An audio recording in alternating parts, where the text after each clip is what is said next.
never let yourself be the victim. If I could go back in time and have a conversation with my 8 to 10-year-old self, that would be the message I would give. Because when you think about it, you're a kid, things don't go your way, what do? You cry, you whine, you throw a fit, you want your parents to feel sorry for you. You feel sorry for yourself. It's how you deal with things at that age. And then you grow up, but you don't necessarily shed that habit, that mentality. And it becomes obvious, right? I mean, you can talk to someone for 30 seconds and you know right away if they have that victim mentality. The world's falling down, they're tired, they have so much to do, they're so busy, X, Y, and Z. Look, having that mindset does two things for you. One, it makes you come across helpless and weak, and no one wants to come across that way. Two, it does not get you to where you're going. It does not change the situation. Right? Here's the reality. There is always a way to get what you want. There is always a way to position yourself to move away from what you don't want. You can quite literally become what you want to become, but you cannot look at life like it's this problem, like it's against you. The ball is in your court.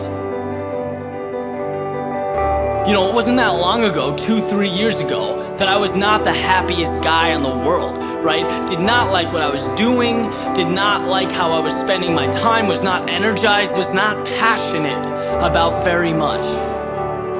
But the time came where I didn't want to live like that. I had a conversation with myself. I stopped being the victim, I stopped complaining, and I asked myself, dude, what do you want? What is your purpose? What is your goal? Who do you want to become? And I literally made the decision and walked away a different person.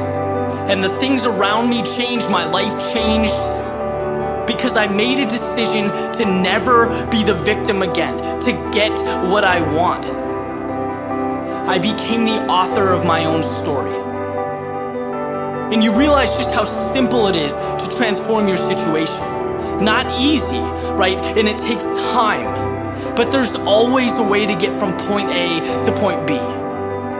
And this separates the world into two kinds of people.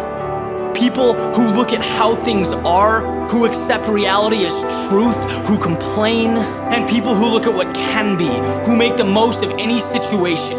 Look at life as if it's clay, to be molded, to be shaped. It seems funny to me, knowing what I do now, that I went through any of my life like a hamster on a wheel. That I talked to people every day who didn't energize me, that I didn't want to be around, that I did things I wasn't passionate about. That is insanity. Because if you don't like something, but you do nothing to change it, what's left for you to do? Complain, whine, stay where you are, that's it. See, one of the reasons I reference athletics so much is because they bring this mentality on you that when things become difficult, when things become challenging, your one job is to find a way to figure it out. And I always did. And I took that and I brought it to everything else I do. And now it's eye-opening to see people achieving success, financial freedom, these things everyone wants, and know that the difference between them and everyone else is that they felt like they deserved it. A lot of the time they weren't smarter, stronger, they weren't more gifted starting out, but they moved toward what they wanted. They didn't cry or groan about the problems, they didn't look for sympathy. Those at the top of the mountain are not victims. They would never let themselves be victims. It's about the other side, the opportunity. Getting from where you are to what you want.